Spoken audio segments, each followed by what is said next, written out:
The entrepreneurs that you will see now are all from Oxford.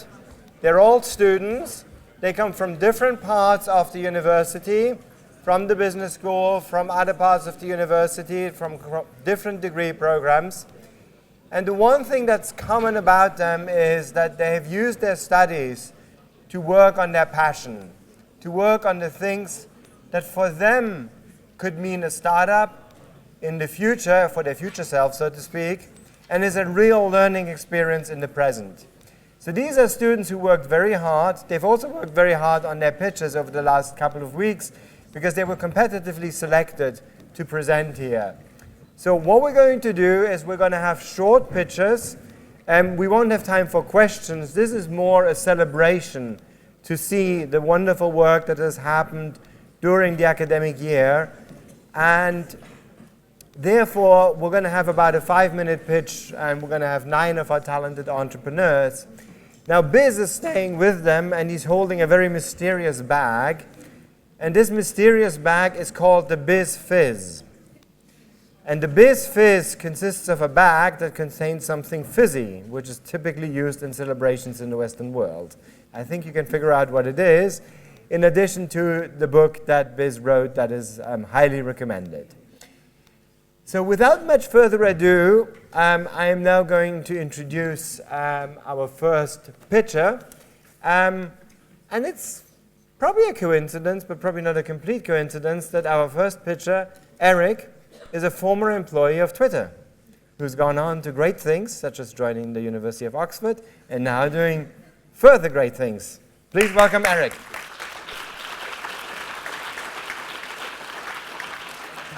Thanks so much.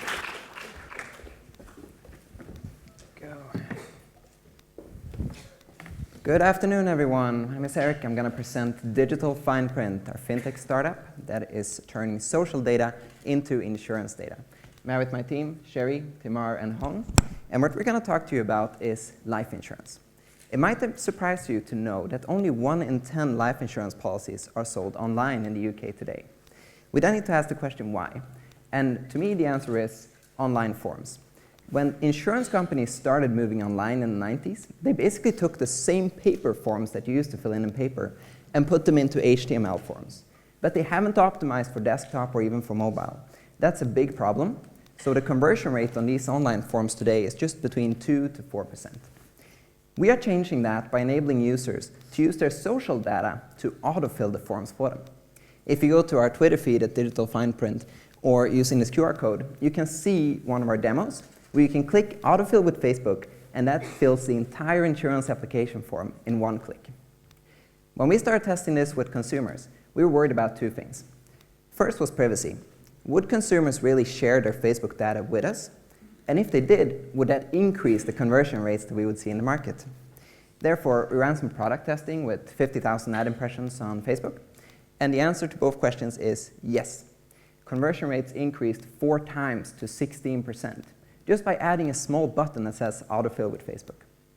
Because of this, we got a lot of attention from the industry, and we actually managed to win the prize for Best Startup in the UK at the Grad Factor Awards in December. We also got invited as one of 5 startups in the world to come to Allianz, the biggest insurance company, and be with them for the next 6 months as part of their in-house accelerator. We're extremely happy and proud of the success so far, but there's so much more we need to do. If you look at our roadmap, social autofill is just the first step to optimize the conversion stage. After that, we need to help insurance companies get to know their customers better, get some insights, and potentially also help in the underwriting. Insurance underwriting is effectively answering even more questions, about 15 when you look at life insurance. We found a way to automatically fill out 13 of those 15 answers. That could dramatically increase conversions as well. Our business model is split into 2 parts. For brokers and agents who don't take underwriting risk, we would only help them on a commission-sharing agreement to get £24 per sold policy in order to align interests. For insurers and reinsurance companies, right now we're negotiating with Swiss Re, they need to have the full suite of products for automated underwriting, insights, and the autofill. So them, we would be getting £89 per sold policy on average. If we can get to those revenue numbers on a unit economic basis, this is the kind of cash flow that we'd be looking at. At this point, we're now raising our angel round, £250,000, and we're planning ahead for seed round after we're done with the accelerator at the beginning of next year. If that all works well, we should be getting to enough positive cash flow to be solvent from then on. The team, as I said, there's 4 of us. We all met here at Oxford. Cherry used to be selling life insurance for HSBC. Timar used to analyze life insurance. Hongdo is a PhD in machine learning. And myself, I bring some social media expertise. I also worked at Procter & Gamble. The one thing I'll end on is the fact that we've been running this. Everything you've seen so far came during the time when we studied full-time at Oxford. For the past 6 months, we've been trying to manage studies and startups at the same time. And to us, the fact that we've been doing many of these things really proves that Oxford is the best place in the world for entrepreneurship. Because of that, we're now extremely excited to be graduating basically next week, and we're going to be running it full time to come up to even greater things.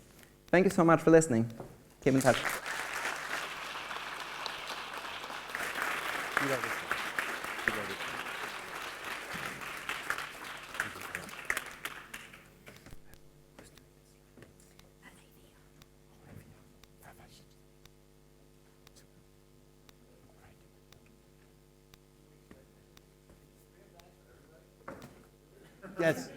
Yes, we have plenty of bags. Shouldn't they? This way. Do we have enough? Okay. Yeah, you do have enough, yeah. Okay, good. Here, you guys, come take some bags. Here, help me. Wait, 3? Okay. Wait, one more, or is it great? That's perfect. Thanks Okay. so much. All right. Do we have a picture? Who's first? Our next presenter will be Mark Herring with Trust Tree. All yours.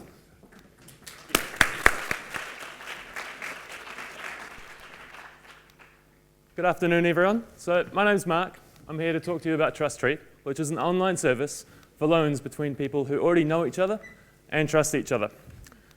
This is a problem because I had this problem. This was me last year. You can tell by my face. So I'm on the left. I'm simultaneously really excited because I've just been admitted to Oxford University, but I'm panicking as well because I've just had to pay for it, for the £20,000 loan at 9% interest. So I'm paying £1,800 a year. And who's this next to me? This is my brother. He's my older brother. So he's a bit older, a bit taller, a bit happier with £20,000 in the bank. But he's only receiving 1% interest. So he's getting £200 a year back. You can probably see the gap here. We did too. And so I said, look, why don't we just borrow directly? And so we cut it in the middle, and we're both £1,600 better off every year. So problem solved? Well, we actually figured out there are 3 more problems within that process that we realized. The first one is it's really awkward to ask someone really close to you for £20,000 so you can take a year off work and become an irresponsible student. Number 2, as much as I pushed him, we still couldn't get a contract agreed between us because he kept saying, oh, don't worry, just pay it back when you can. Like, you're my brother, it's fine, no worries.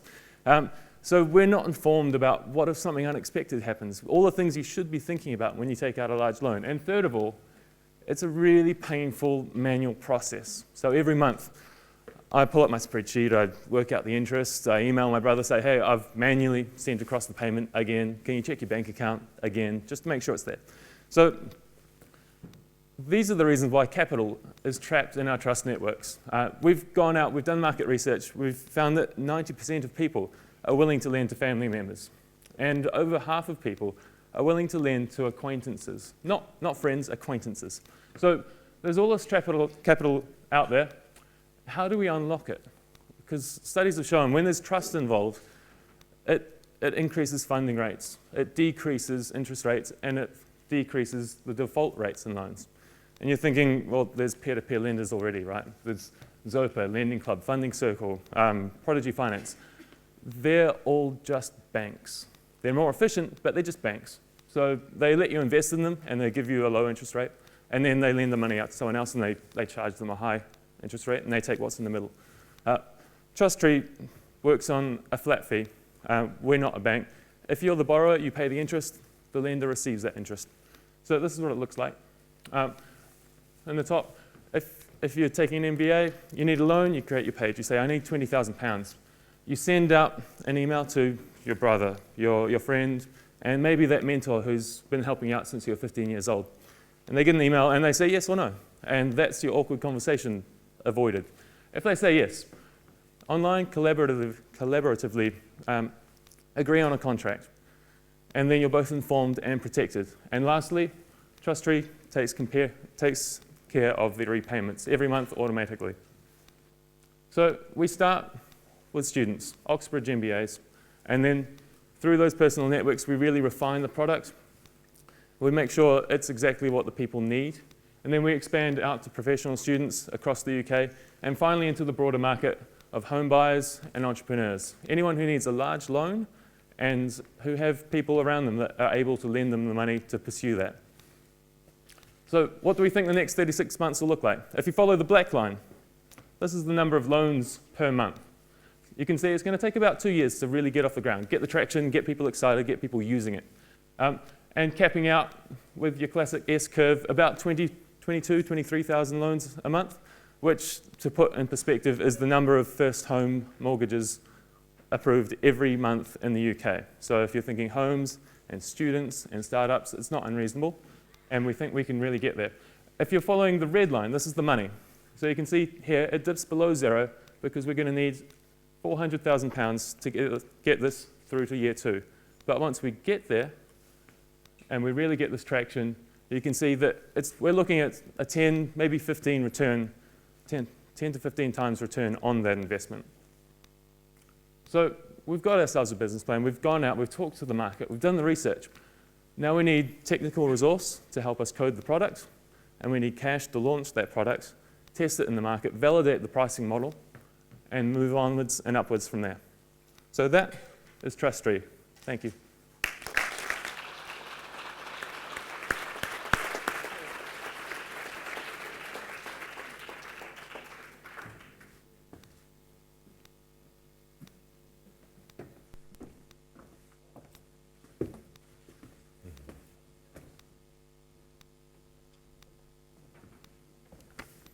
Our next presenters are Santiago and Laura from Activities for Kids.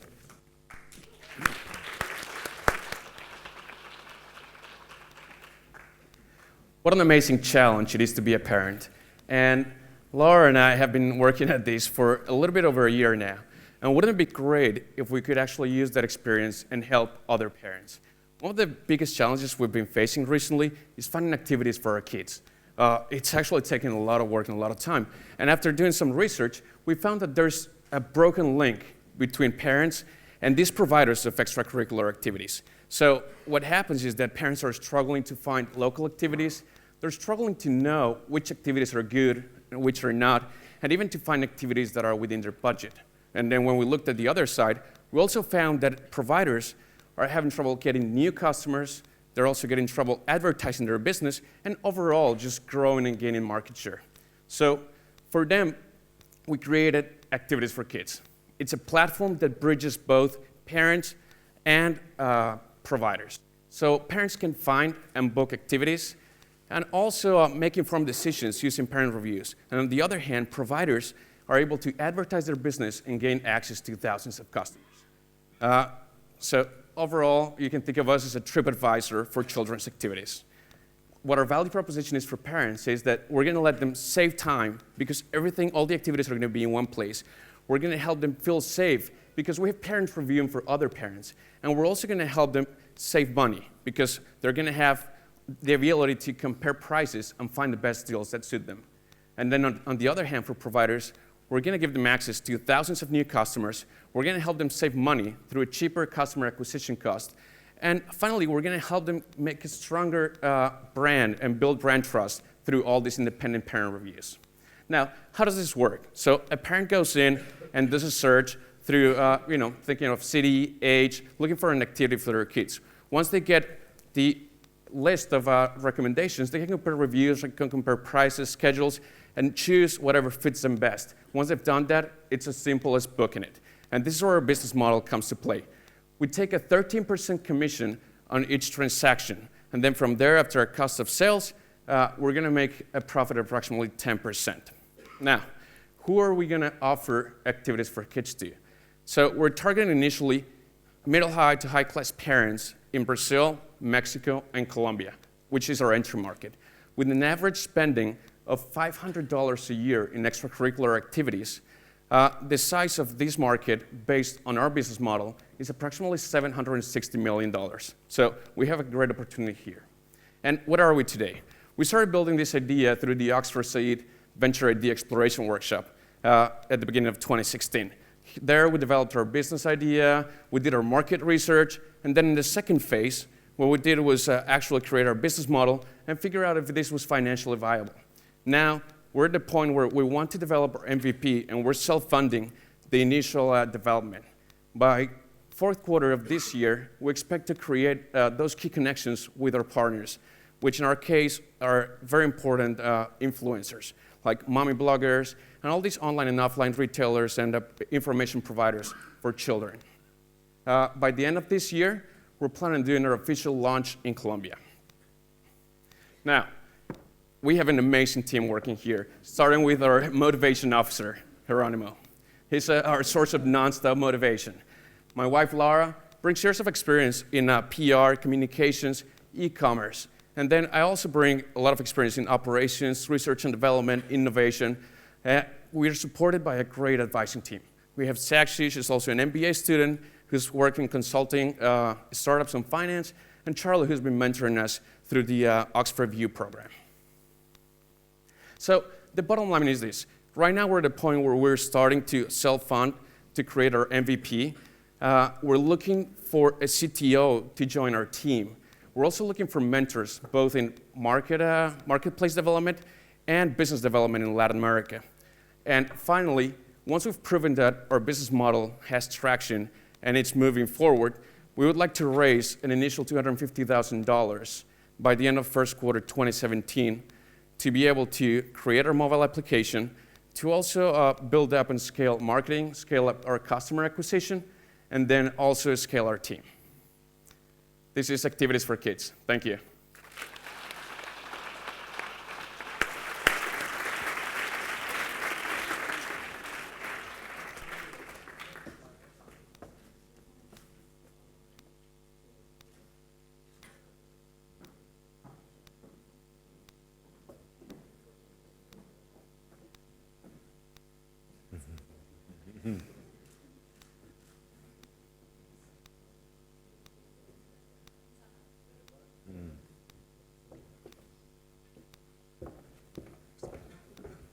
Our next presenter is Anders Krohn from uBlend.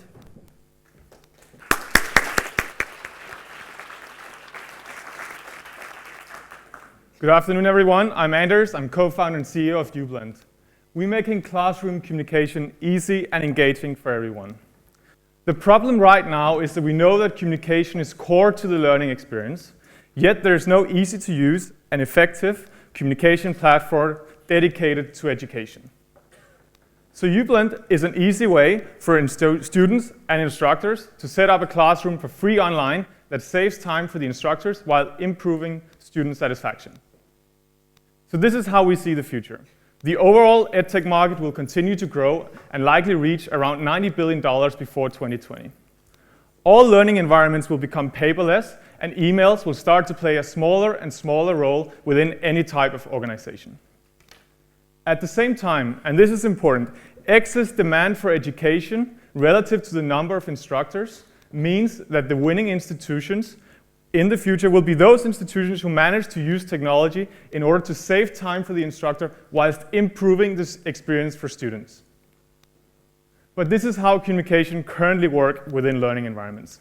Static emails, no way to share rich content, no way to engage the wider class. It does not work for communication.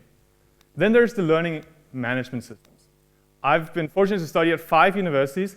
I can attest that at pretty much every single higher educational institution in the world, they have these nice clunky systems packed with unused features, rarely available for mobile, rarely used for communication because it does not work. So what happened is that students all over the world, they set up Facebook groups, Slack channels, WhatsApp groups, Pinterest boards as product substitutes for their classroom communication. But the thing is, Facebook is not made for education. There is no way when the instructor is there to give him or her privileged access.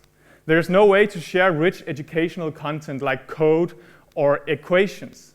And then you have this nice feature where you have cats and cat videos and ads next to questions about exams. It does not work for education. So we've worked with hundreds of students over the past 2 years. We talk to instructors at institutions every single day and create UBlend. So UBlend is easy to use for instructors, first and foremost. It gives them superpowers that allows them, regardless of the size of the class, to fly around the online classroom and send students in the right direction. At the same time, it allows them to structure classroom communication, which will be more and more important as class sizes start to increase. We need tools that can allow instructors to manage student communication in a time-efficient and modern way. It also increases student engagement. Students now get the attention they need, regardless of the size of the class, to get their unanswered questions resolved. And they can access all the communication related to the course on any device, something that's surprisingly not available for those degrees we're currently paying £9,000 a year for at least. So how are we monetizing this? In terms of monetization, we're learning from the winners in communication and education. Here's Slack for Team and Modo for high schools. What they did is that they focused on engagement in order to build an ecosystem that's valuable and defensible.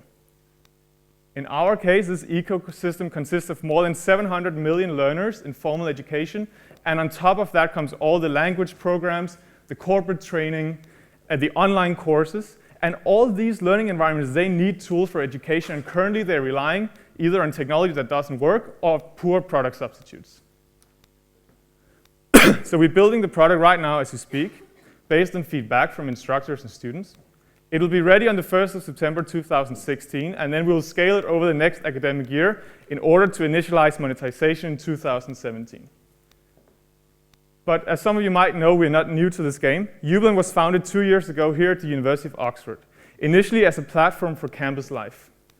After scaling the platform to 12 universities with more than 20,000 registered users, and recently raising pre-seed funding, we agreed with our investors to focus entirely on the communication space because we think there is a massive untapped opportunity right here, right now.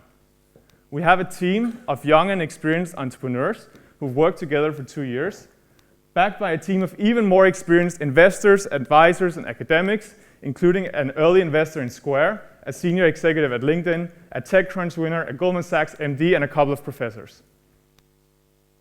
So education is not only essential to personal development and success, it is crucial to global development, and we cannot continue to ignore the fact that communication tools within education are either completely outdated or not dedicated to education, and that's what we're here to change. Thanks.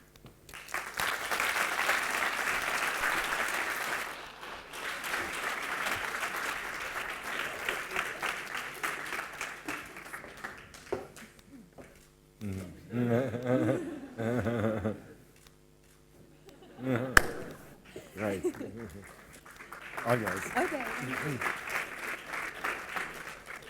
Our next presenter is Connie Cha, who figured out that the way forward is tax forward.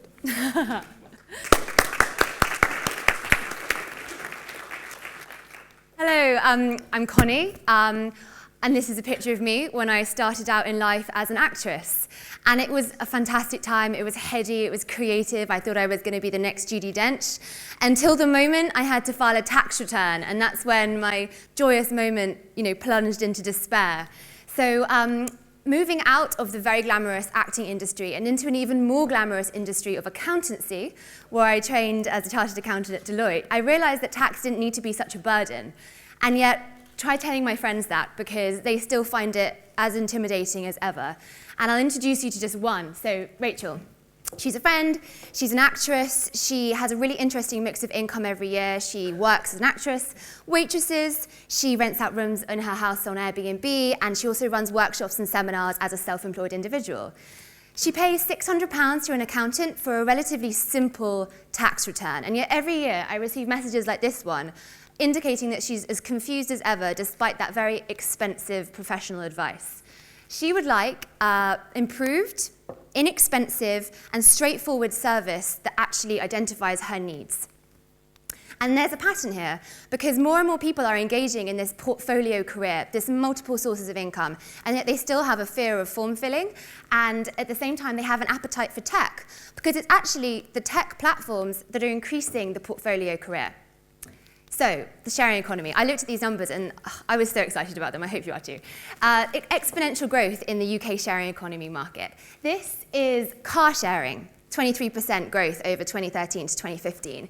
We have P2P accommodation, online staffing, P2P lending, all of these incremental revenue streams that people are suddenly earning income from that they didn't even know they have to account for on a tax form. So they're earning all this income, but there isn't the infrastructure to support them in accounting for it. So if you're a conventional worker, you work 9 to 5, 365 days a year, minus your holidays, obviously, you don't have to think about tax at all. You have tax deducted at source. But for this new emerging workforce that are relying on sharing economy platforms, they don't have that luxury. The onus is on us as entrepreneurs to figure that out. So I'd like to introduce you to the tax partner for the sharing economy. This is Tax Forward. At $49.99, you'll have an all-inclusive, packed full of features and functionality to guide you through the process. It'll be a wholly mobile application, because let's face it, we're all on the go. We want to be able to snap a picture of that receipt and then toss it out and store it in the cloud. There'll be a tailored to-do list to really piecemeal the process of tax filing. We'll eliminate jargon everywhere possible. We will be able to predict your tax liability, because we'll connect your bank accounts and your sharing economy platforms. And finally, you'll be able to file direct to HMRC. So that was a little insight into our prototype. The B2C market in the UK is 10.4 million individuals. And it's growing. 150,000 more individuals filed a tax return this year than they did the year before. These are some of our channel strategies, and this is the most exciting thing, because no other player is working in the sharing economy space and trying to be the provider for the sharing economy. And to give you a little idea about our glide path, so we had an angel raise last month, and that really kickstarted our product build. We'll be building through to August, and then receiving HMRC accreditation, all being well. We've got pre-launch marketing, and then in November, we'll be launching and selling through to the 31st of January, which is the tax filing deadline. Our target user base is 5,000 users by that point, and that will enable us to do two things. We want to raise more finance in the form of an equity crowdfund, and we also really want to incorporate all the MVP learnings and create an even better product for the following tax year. This is my team, my beloved team. We're really joined in the mission to empower individuals, entrepreneurs, creatives, to be better business people, to take all the information that they have and use it to better effect. So my brother is a tech entrepreneur out of Cambridge. Very unfortunate, I know. My other partner, Iyad, he is a CPA, a CFA, and he's worked in the world of private equity, so he's going to get us ready for blitz scaling. I am wholly passionate about product design, and being the accountant, I have that technical expertise. It's so nice to have so many entrepreneurs in the room, and I'm really grateful for you listening to me. I'd really love everyone to join me on this journey from November, so look out for Tax Forward. Thank you very much.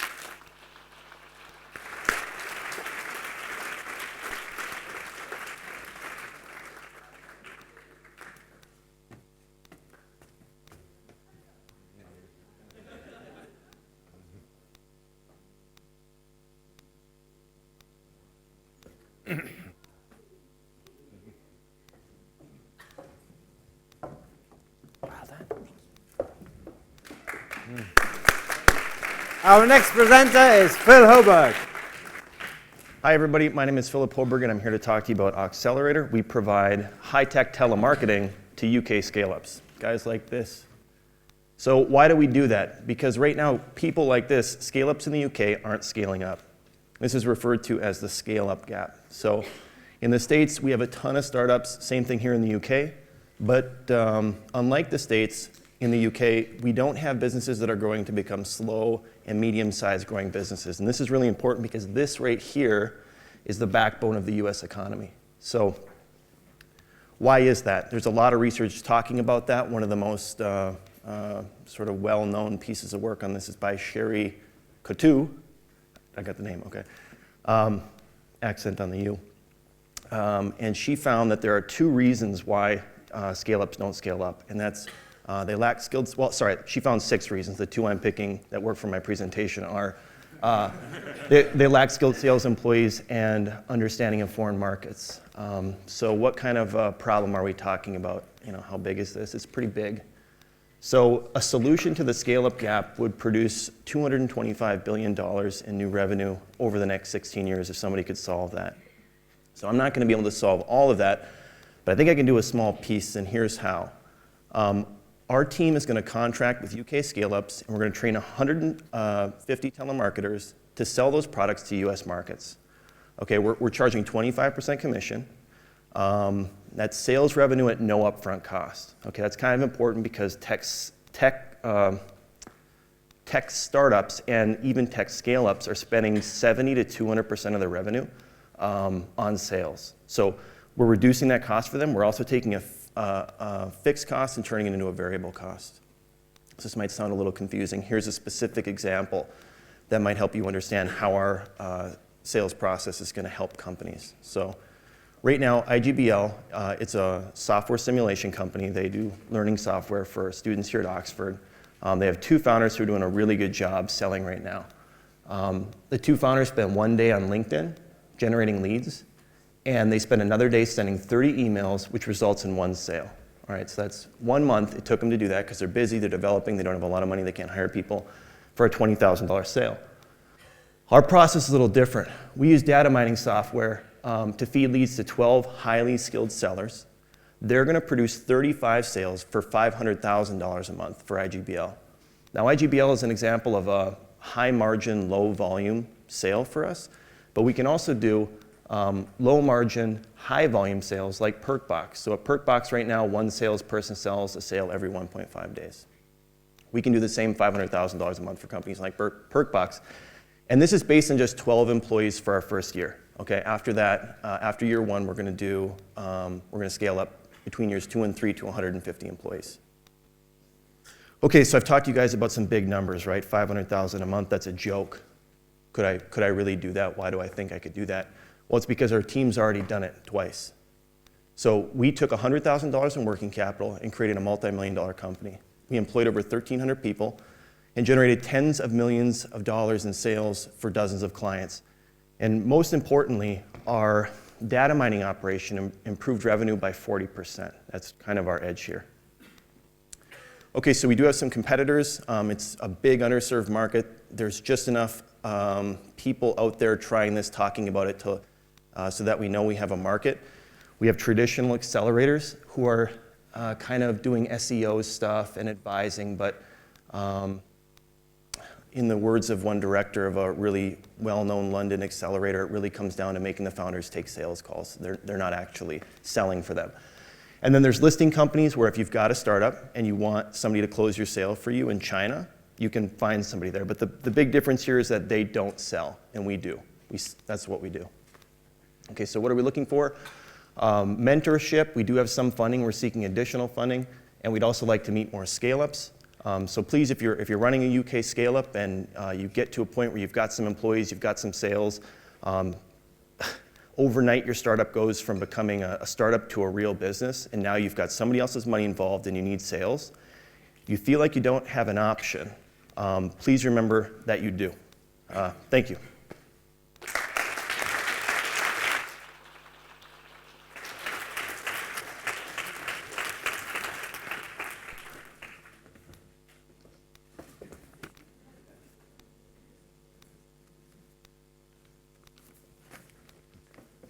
Our next presenter is Alex Kerbal from Heading On.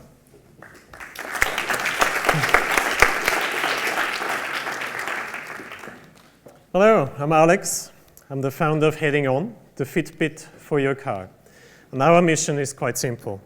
It is to provide predictive maintenance for cars so that you never ever see that check engine light on your dashboard again. Let me introduce you to Sarah. I met her during my research phase, and she told me, look, Alex, everything works fine normally with my car. Suddenly, the check engine light comes on, and the car breaks down. That's surprise number one. And surprise number two is when she sees the invoice from the garage. She always feels a bit ripped off. So how can Heading On help with that? In Sarah's example, way before she would break down, Heading On would send her a message on her mobile device saying, hey Sarah, there's something not at optimum level with the exhaust system. Don't worry, you've got 5,000 miles to get it fixed. And we already got 19 bids from garages around you, and the average bid is £300. Sarah chooses a garage, gets it repaired, and you remember the 2 surprises. She broke down unexpectedly. That wouldn't happen. She is back on the road. And number 2, she always felt a little bit ripped off. Now she had 19 quotes to choose from. And on top of that, she saved quite a bit of money by repairing the fault early. How does this whole thing work? What's the magic behind it? For £99, you buy the Heading On tracker, plug it into your car. It's as easy as plugging a USB stick into your laptop. And from that moment onwards, your car will be remotely monitored by Heading On. And whenever the car needs attention, you will receive a message. There are 1.2 billion cars on the roads worldwide. Our target market is Europe and the US, simply because this standard has been implemented there over the last 20 years. And we have chosen a very small and manageable beachhead market. That's the first niche we would like to go to, with just over 600,000 cars. That's the M40 corridor between Oxford and London. Why the M40 corridor? Because there is quite a lot of commuting going on. And not having a car available is quite disruptive to people's lives. So we have asked consumers, and they told us the average 3 to 4 days they could survive without a car, not longer than that. And they're all a bit frustrated with their garages, and they would like to compare more, but simply don't have the time. We've also talked to garages, and they would like to attract more customers, but also what we didn't see coming, they told us they would like to specialize, which they can't do today, sometimes even specialize on certain types of faults.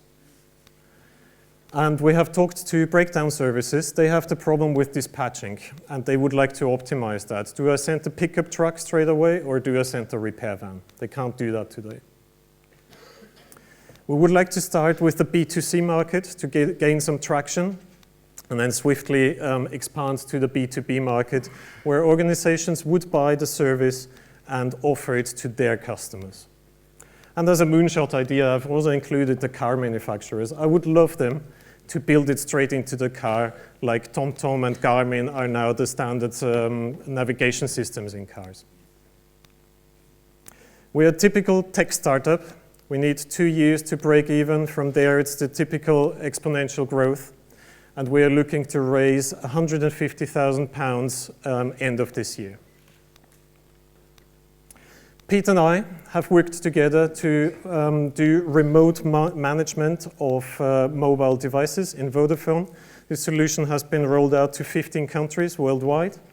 And Alok was there from the beginning as a mentor and advisor. Our next step, that's the orange one here, we would like to roll out our proof of concept to 20 cars to prove that it will technically work what we say. And as a parallel step, we would like to roll out a simple minimum viable product to prove that it will sell. And once we have those 2 components together, we will work on the real product to be launched end of the year. What do we need at this point in time?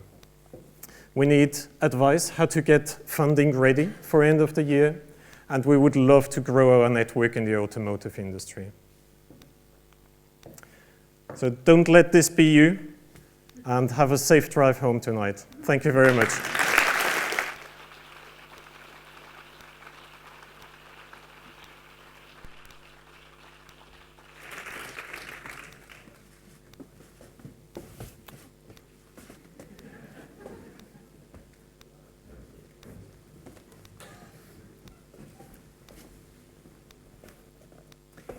Our next presenters, Anup and Sugam, are well worth getting to know. They know how to get drugs in India.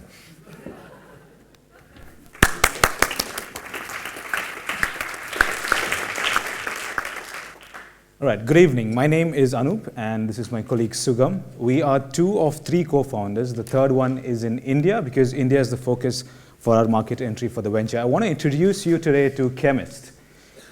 Chemist is a lead generation platform or a pharmacy aggregator. And essentially what we propose is to help customers place orders for medicines and have it delivered to their homes on the same day.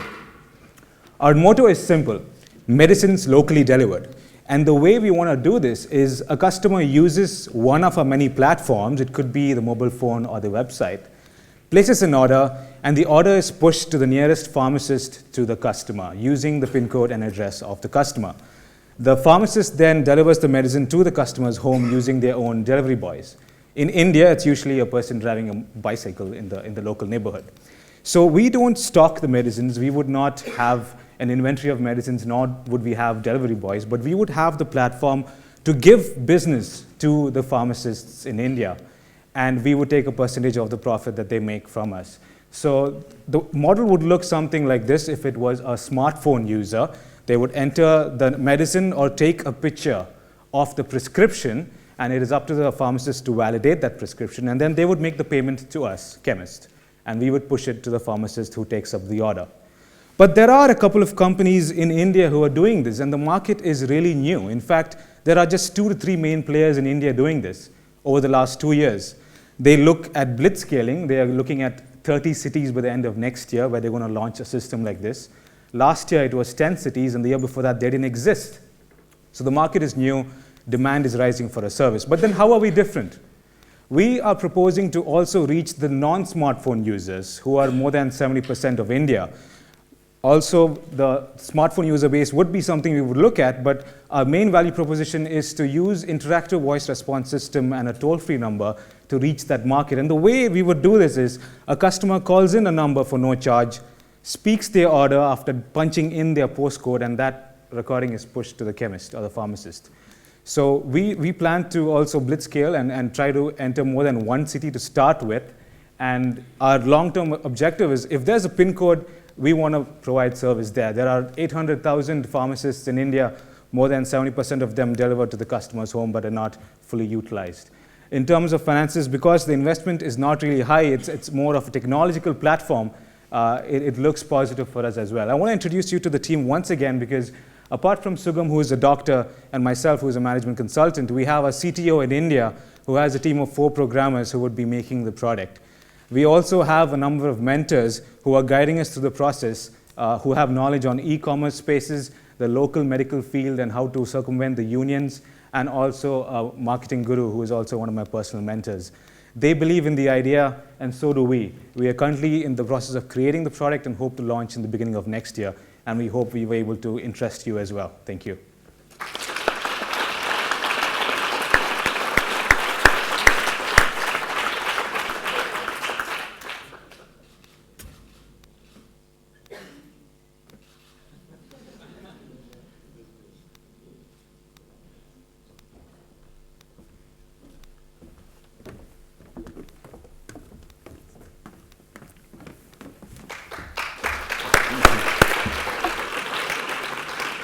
Our final presenter is Hussein Sharif. All yours. So we're actually a stealth startup. That's why there's no slideshow. So good night. So for over 477 million people worldwide today have a college degree. Not only does that mean that Pizza Hut has delivered over 500 million pizzas to campuses worldwide, but also that a lot of money goes into the industry of higher education. My name is Hussein, and I needed to take the GMAT in order to attend Saïd Business School. And for anyone that knows me well, my mathematics abilities are at par with that of an intelligent 8-year-old. So I had to use all of the resources that I could in order to pass the GMAT, namely Magoosh, The Economist, and Newton, all great online self-guided exam prep platforms. But what would happen frequently is I would come across a problem that I couldn't solve. So what do you do in this situation? Do you spend hours trying to figure out the solution to the problem? Or do you ask your friends? Well, that's where Circles.com comes in. Circles is a platform that is an online, immediate, and tutor-led exam prep service. You ask a question, and within minutes, a real-time tutor pops onto your screen, helps you out, and disappears. So think back to when you were preparing for your university entrance exam. How did you prepare? Did you work with friends? Did you consider a tutor? Did you take a prep course? If you decided on a tutor or a prep course, those are very expensive. Tutors can charge anywhere from $50 to $200 an hour. Prep courses run upwards of $5,000 a course. It's just unmanageable for a student. Maybe you tried to study on your own, but we all know that takes a lot of time. I tried to study on my own, and I know I was not efficient. We live in a fast-paced world. We live in a world of Hot Pockets and Tinder. Nobody has time to waste. If you decided to go on the prep course or the tutor route, you have to make sure that your schedule and their schedule were aligned. And that can be really difficult. So what's the solution? The solution is Circles. So Circles provides you an online platform to access a tutor anywhere in the world immediately. You go online, you find a tutor, and the video session starts. The platform is equipped with video and all the tools you need to work out the problem in real time. The best part, you only pay by the minute. So if your session is really quick, you're just in and out. If not, you can take your time. And at the end of the session, the video is recorded and sent to you so you can review it at any point in time. There are two operating modes of Circles. You can either go on and hire a tutor directly, or you can try the buddy mode. And buddy mode lets you piggyback onto an existing tutorial. So this way you can pilot the platform and you can learn for free. Now you might ask yourself, this is all really obvious. Doesn't this already exist? Well, no, it doesn't. The existing competitors to Circles today either do not pay their tutors enough, require scheduling in advance to book a tutor, or don't teach the specific exam that you're looking for. As an example, the leading competitor to Circles today only pays their tutors $20 an hour. By contrast, Circles lets you set your own rates, there's no need for scheduling, and we tutor only in all university admittance exams. Our first move into the market will be through IELTS. For anyone that's familiar, IELTS is an English proficiency exam. In 2015 alone, the exam was taken over 2.7 million times. The exam on average costs $200. That totals to $540 million spent on IELTS, the exam only, not including tutoring for the exam. There are today 0 real-time online tutors of the IELTS program. So that's what Circles is moving into, a platform that is meeting a very large unmet demand. So in 2016, by the end of the year, we're going to have a beta online with IELTS tutors ready to go. Into 2017, we're going to iterate and add GRE and GMAT. And in 2017 and beyond, we're going to continue to grow the platform and add the other entrance exams onto the service. So if the idea of Circles excites you, we're looking for 3 major things. One, we're looking for advisors and mentors. As we launch the platform, we want it to be the best that it can possibly be. If you are an edtech entrepreneur, we would love to talk. We're also looking for pre-seed investment. Today, the platform is being bootstrapped with myself as the lead developer. However, we're looking to grow our team and add people. Specifically, $40,000 would take us through the end of the year and beyond. And as mentioned, we're looking to grow our co-founding team. So if you're an engineer, if you're in marketing, if you work in education, we would love to chat after this session. So now I'll give you a couple of minutes to open your phones and go to circles.com.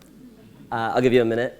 And you can just enter your email into the online service. We'll only email you once, and that's when we launch the platform. Reimagine studying. Don't think about studying with your friends or your neighbors or whoever's nearby you, but think about studying in a whole new paradigm. Imagine being able to study in one day with someone from Brazil, India, and Indonesia. And with that, learn faster, join Circles. Thank you.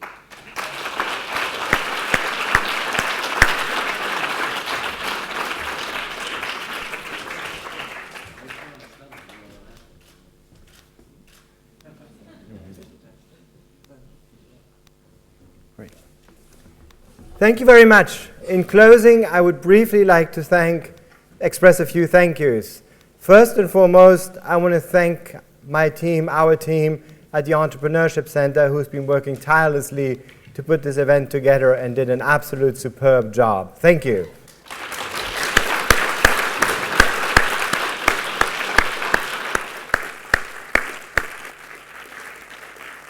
Second, I want to thank our presenters, our very inspiring speakers and masterclass teachers who came out on a Saturday to be with you today. So thank you very much.